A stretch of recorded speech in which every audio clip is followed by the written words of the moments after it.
Presso il Teatro CRC si è svolta questa sera la presentazione di Stefania Chiarelli, volto scelto dalla civica Abano Viva per guidare la città di Abano Terme in caso di vittoria a giugno. Dal confronto è stato sottolineato come il cittadino dovrà essere un autore e protagonista della propria città. L'utilizzo dell'acqua termale per il riscaldamento e la valorizzazione per il sociale sono altre idee. Una presentazione all'insegna dell'eleganza per la Chiarelli, avvolta dai fiori posizionati sul palco. Intende perciò portare questa eleganza anche alla guida di Abano Terme?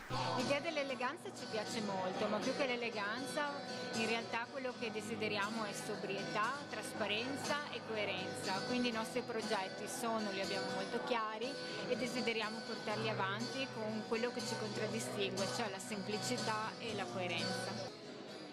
Svicenber Channel News, Abano Terme.